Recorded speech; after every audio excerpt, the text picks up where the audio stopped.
무질서가 증가하는 방향으로 항상 움직인다는 거야. 근데 글을 쓸 때 되게 도움이 되는 게 뭐냐면 그 무질서하는 거를 내가 한번 글을 써보면서 정리할 수 있는 거야. 무질서를 질서화 시킬 수 있는 게 저는 글의 가장 큰 장점인 것 같아요. 딱 정답, 우리가 학교에서 공부했을 때 안 3번 가르쳐주니까. 정답 이런 게 아니잖아요. 맞아요. 모든 게 다 정답이 될 수 있는데 내가 했을 때 혹시 이게 잘못되면 어떡하지 불안감인 것 같고 불편한 게 덜한 답을 찾으려는 노력을 하다 보니까 고민스러운 거는 아닐까라고 생각이 되게 드는데 그거에 대해서 아무도 답을 해줄 수 없다는 걸 어느 순간 느끼고 내가 하는 게 정답이구나를 굉장히 노력을 또 많이 하려고 했던 것 같아요.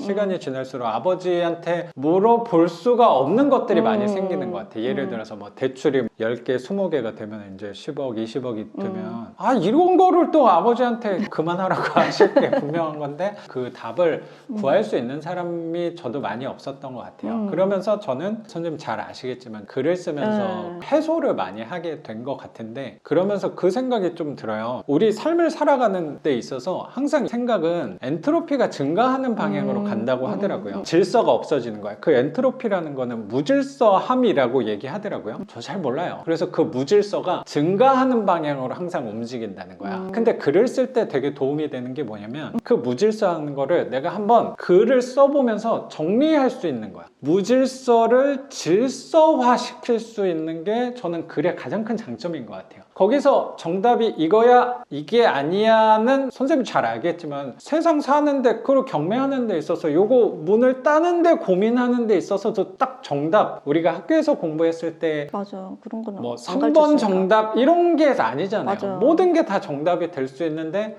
내가 했을 때 혹시 이게 잘못되면 어떡하지 불안감인 것 같고 불편한 게 덜한 답을 찾으려는 노력을 하다 보니까 고민스러운 거는 아닐까라고 생각이 되게 드는데 그거에 대해서 아무도 답을 해줄 수 없다는 걸 어느 순간 느끼고 내가 하는 게 정답이구나를 굉장히 노력을 또 많이 하려고 했던 것 같아요. 그게 또 내 스스로를 자만하게 만들 수도 있고 내 스스로를 또 오만하게 만들 수도 있다고 생각도 그쵸. 드는데 그 경각심이 항상 들기는 해요. 근데 저는 너무나도 감사한 상황 자체가 뭐냐고 생각하냐면 제 주변에는 그래도 경매를 선생님처럼 꾸준히 하시는 분들이 이제 더 많아지고 있단 말이에요. 거기서 항상 겸손할 수 있는 것 같아요. 조심할 수 있는 것 같고 선생님한테도 마찬가지예요. 그런 점들을 배우게 되는 것 같아요. 채수에 있어서는 저보다 적게 하시긴 했지만 그 상황을 하나씩 풀어나갈 때 뭐 저 같은 경우도 아까 의견을 당연히 저 장판을 바꿔야 된다. 근데 그게 어떻게 보면 본드를 붙이는 게 맞을 수도 있거든. 왜냐면 내가 요 집을 진짜 최고의 가격을 받으려고 노력하는 게 아닐 수도 있거든요. 그럼 차라리 시세보다 5만 원 적게 잡고 저거 50만 원 돈 들여서 할 게 아닐 수도 있거든. 그것도 정답이 없는 거잖아요. 그럴 때마다 항상 노력을 하는 거야. 선생님 얘기도 맞아. 내 얘기만 맞는 게 아니야를 자꾸 주의 깊게 들을 수 있는 환경에 노출된 상태가 경매를 하는데 집을 늘려나가는데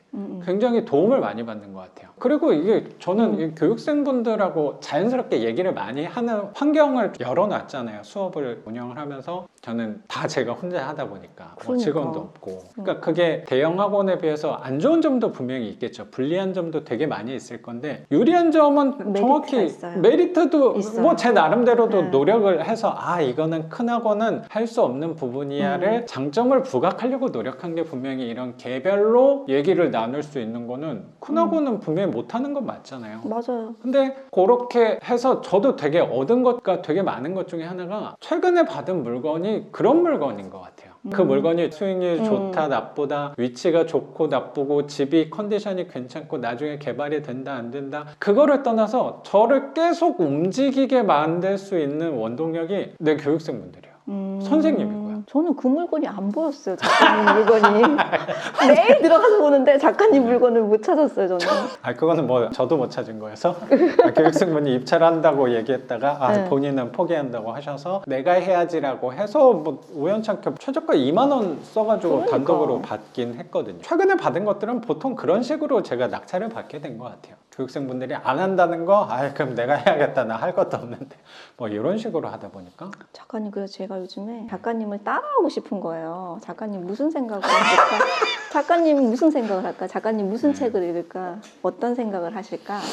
이런 그러니까 작가님에 대해서 궁금한 거예요. 저는 작가님은 평상시 생활을 어떻게 할까? 뭐 이런 것부터 시작해서 제가 혼자 생각하는 거죠. 저는 네. 책 얘기하신 것도 있어요. 저희 마지막 수업 때 책 얘기한 거랑 뭔 책을 혹시 얘기했어요, 제가? 니체랑 니체 책뿐 아니라 이렇게 우주 이렇게 별자리 모양 같은 거 보여주면서 네. 어차피 불안해하지 말고 어차피 정해져 있다 생각하면 마음이 덜 불안하다 이런 식으로 얘기를 하신 게 있어요. 네. 작가님이 저게 무슨 말이지? 정말 무슨 말이지? 이렇게 종교 같은 얘기도 아니고 막 이래갖고 제가 중간에 작가님한테도 한번 물어봤어요. 작가님 책 뭐 읽으시냐고. 네. 그래서 요즘엔 저는 안 하던 일기를 써요. 작가님. 일기는 나는 오늘도 썼어요. 아 저는 글 같은 걸 안 쓰는데 평소에 쓸 일도 없고 책도 거의 안 읽어요. 작가님 평상시에 아침에 눈 떠서 출근하기 바빠 죽겠고 하니까. 아, 그렇죠. 쉽지 않죠. 귀찮아 했던 것 같아요. 아 책을 좀 봐야겠다. 사람들하고 얘기할 때 뭐 이렇게 얘기하고 작가님한테도 카톡하거나 다른 사람한테 뭐 물어볼 때도 요즘에 제가 조금 바뀐 게 책을 좀 읽어요. 그래서 저희 아들이 고3인데 제가 가끔 책을 읽고 앉아 있잖아요. 지는 공부해야 되는데 지는 공부 안 하고 있다가 제가 책 읽는 거 보면 뭐 이렇게 엄마 책 읽어? 막 이러고 그런 게 조금 저는 생활에서 좀 달라진 게 경매 내치하면서 물론 월세 받고 정말 달라진 게 있긴 한데 제가 요즘에 책을 좀 보더라고요. 약간 그게 책을 좀 보셔가지고 말투도 좀 달라지고 아니요. 약간 박식한 느낌이 들어요. 아니요. 저는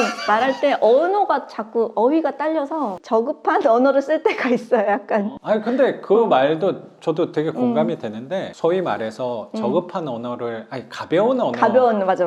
라고 생각할 수도 있는데 그것만큼 이해시키기 쉬운 단어가 없다고 생각하거든요. 어떻게 보면 내가 괜히 아까 괜히 좀 주제 넘게 뭐 엔트로피 이런 얘기를 했는데 그거는 마침 내가 오늘 그 적었던 부분이어서 기억이 나는 것 뿐인 거지 그게 훨씬 더 공감할 수 있는 단어와 언어라고 생각해요. 오늘도 책 쓰면서 생각했던 게 글을 쓴 거를 한 꼭지가 완성이 되면 와이프한테 한 번씩 확인을 맡아요. 어느 정도 공감이 되냐 연결은 잘 되냐 그래도 와이프가 괜찮다라고 잘 읽어줘 라고 얘기하면 저도 그게 또 하나의 체크 포인트가 좀 되는 것 같아서 공감이 되니까 근데 저도 잘 모르는데 어려운 얘기를 어디서 듣고 그거를 네이버 찾아가면서 잘 써놨더니 와이프가 이거 도대체 무슨 얘기냐 티나는구나 근데 무슨 얘기냐 했는데 저도 설명을 잘 못하는 거야. 그래서 그거는 빼버려야겠다 라고 생각을 또 하게 되긴 했거든요. 그러니까 저는 항상 노력하는 게 쉽게 하려는 노력인 것 같아요.